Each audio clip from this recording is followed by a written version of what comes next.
I want to share a really profound teaching tonight, a Tibetan Buddhist teaching called The Benefits of Cherishing Others. And this practice really, or this teaching and practice, it really embodies for me the heart of Tibetan Buddhism, of really thinking about others instead of thinking about ourselves, about really recognizing that there are 7 billion people on this planet, 7 billion people that all want happiness and that all want to avoid suffering. And yet we spend so much of our time focusing on our happiness, on how we can avoid suffering. One little person out of 7 billion people. And what this teaching is pointing to is saying, when you are thinking about others, you're happy. And when you are thinking about yourself, you are unhappy. And this is a really radical teaching for us in the West. Our society, our culture is very much, me-focused, very much, it's a competitive society, very much focused on the individual, of getting ahead. You got to keep up. You got to not just keep up, you got to be number one. And so when we hear a teaching like this, it kind of doesn't sit very well with us. We can kind of push back a bit, thinking, well, that doesn't sound right. I'm going to get left behind. If I'm not thinking about me, how will I get anything? I'll be treated like a doormat. Everyone's just going to walk all over me. So there's a part of us, that's part of our conditioning, that pushes back on this teaching. And yet, there's another part of us that knows this teaching is true and wants to go further. So what we're going to do, this teaching, The Benefits of Cherishing Others, is part of 21 meditations, contemplation meditations, part of the Lam Rim path in Tibetan Buddhism. So these teachings are meant to be contemplated, to understand it from an intellectual understanding, to meditate on it, to reflect on it, to take this teaching from that intellectual understanding down into a place of knowing. So we look for ourselves to see, is it true that our happiness comes from thinking about others, from putting others' needs ahead of ourselves? And does our unhappiness come when we put our needs ahead of everyone else, when we're only thinking about ourselves? And so I want to start with the disadvantages of cherishing ourselves. And we know that the self-cherishing mind is the ego. We've been looking at the ego, looking at the way the ego arises through thinking about ourselves. What do I want? What do I need? What do I not want? I'm not worried about what you want. I'm worried about what I want. And in that fixation, when we're so focused on our own needs, right? The desire, I've got to get over there. I've got to get that promotion. I've got to get that next house. I've got to get this next thing. There's fear as well, because what if I don't get it? And what if that person over there is getting ahead of me? Oh no, oh no. There's tension, there's suffering arising, there's stress, there's anxiety through thinking about ourselves. Because whenever we think about ourselves, we feel bad. When we're thinking about what that person thinks about me, and that person that criticized me, blamed me for something, thinking about a perceived a rejection, that, that person didn't really acknowledge me in the way that I thought they should acknowledge me. And thinking about poor me, just having a bad day and thinking, my life sucks. Everyone else is so much happier, and my life sucks. That whenever we think about ourselves, we suffer.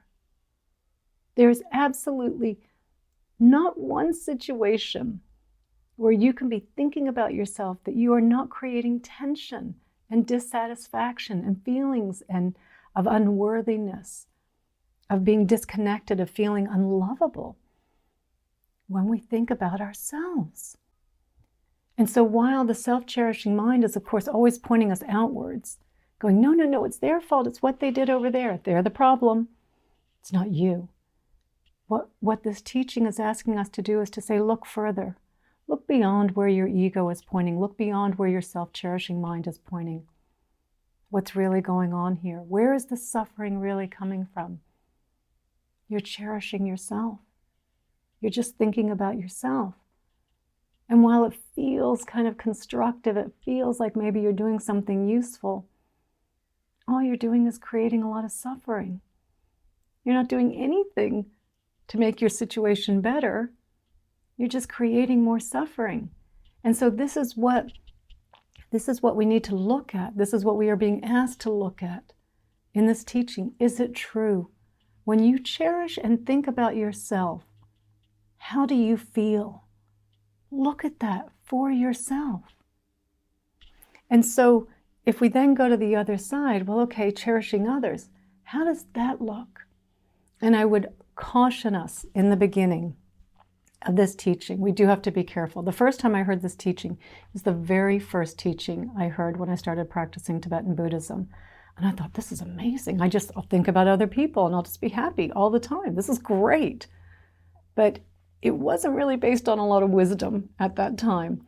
And so, of course, I petered out really quickly and got even more into my self-cherishing mind. So we do need to start slowly. We need to build the evidence in our own experience, because that's where our wisdom comes from, really seeing this for ourselves, if this is true or not. And I think we can even just start with just that intention in our minds of just thinking about others ahead of ourselves. And maybe in a situation you're driving along and you get stuck in traffic. And we know that first intention, or our first thought is, why is this happening to me? Why are all these people here in traffic, right? All of these people are causing delays for me. Self-cherishing mind, suffering, right? And so at the very least, if we can acknowledge that first, I am suffering right now because of the 100 cars that are stuck here in traffic. I am simply focused on this one being's unhappiness about it. So again, evidence for us. Breathe into that, right? As we talked about the other week, always breathing into those unpleasant emotions, creating some space, coming back into the present moment. And then we can bring in the practice of cherishing others just through our intention and thinking about the people in the other cars and hoping that they're okay. I hope they have a good audiobook. I hope their phone's charged so they can text whoever is waiting for them, let them know they'll be late. I hope they're okay. And we just look about and we have this intention for the other beings. And just through that intention, just through that motivation, our suffering is gone and we feel better because we're thinking about other people. We're putting their happiness ahead of our happiness. And in so doing, we feel more happy. So we start slowly. It's an intention that we build with.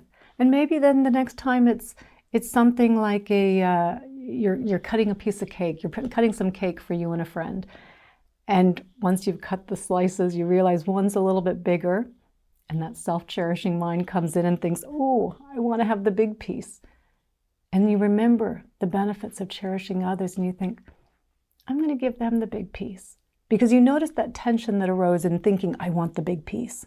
I hope they don't notice that I'm taking the big piece. And in that wanting to give it to them, you notice that tension melting away, that freedom arising, that peace. I'm going to give it to them. I hope they enjoy the big piece. So again, more evidence. You see how when we cherish others, and again, just in little ways to start. You're walking into a supermarket and, again, usually lost in our self-cherishing mind, and we see someone going first and we want to get there first, right? So we kind of get that tension inside, wanting to, get ahead of them, recognizing it because of this teaching. We breathe and we go, you go first. Go ahead. And we notice just all of that tension, all of that suffering melting away in that moment. All of a sudden it's all gone and we feel good. Or maybe we are having that bad day. We're just having a tough day. You know, we still have tough days on the spiritual path. There's this idea that when we're meditators, if we're Buddhists or spiritual practitioners, that we should never experience unpleasant conditions. And that's just not true. We do still have bad days. But instead of getting lost, this is the difference. Instead of getting lost in poor me, and my life sucks, and going through social media and, oh my God, everyone else's life is so much better as I flip through all their highlight reels, just feeling worse and worse about ourselves, we can recognize that. I'm cherishing myself again. My happiness, 7 billion people on the planet want to be happy, and I'm just thinking about my own suffering. What if I think for just a few moments about all of the people on the planet right now that are suffering, that are having a bad day, just like I'm having a bad day? And just in taking our attention off that, taking it off of ourselves, we can feel that spaciousness. We can feel a greater sense of peace, of purpose in thinking about other people. And then maybe we do want to take it a little bit further and we think, I wonder who in my circle of friends, if I think about this, who's going through a tough time right now? Maybe I could just send them a text, let them know I'm thinking about them. And again, in doing that, feeling good through thinking about others, that the more that we think about others, the happier we feel. So this is a teaching, it's a contemplation, and that's the meditation we're going to do in a minute, a contemplation meditation on this. We need to see for ourselves, is this true or not? Are these great Tibetan lamas pointing us in the right direction? And I would tell you they are, from my own experience. Whenever I am thinking about myself, I am suffering. Doesn't matter the reason. Of course, my self-cherishing mind wants to give all the reasons of why I might be suffering. I'm suffering because I'm cherishing myself, thinking about myself. And then really taking this into a practice of acknowledging the benefits of cherishing others by doing just these little things, giving the little bit bigger piece of cake, letting someone go in front of you in line. As you're backing out of the parking lot, letting the person go before you. Just all these little ways that you can have more and more evidence. It can really show you how when you think of others, you're happier. And then it just keeps building from there, because you've got to trust this teaching. You've got to trust the practice. Again, we have this conditioning that's very selfish, very self-oriented, and very concerned about if I'm too altruistic, if I'm too compassionate, I'm going to get left behind. So we start slowly, and we just build, and we keep analyzing and contemplating and reflecting on this teaching, doing the contemplation meditation that we're going to do in a minute. Each day, taking a few moments just to reflect on this. As you're driving your car, thinking again about, wow, how do I feel when I reflect on others' happiness? And how do I feel when I reflect on my own? There's a lot of old conditioning that we've got to pull apart, to really look at, to analyze, to really know this to be true, to know it in our hearts to be true. So we've got to familiarize our minds with the benefits of cherishing others and the disadvantages of cherishing ourselves, and see this for ourselves, to reduce our suffering, to help other beings, to find a greater purpose and meaning in our lives through cherishing other people.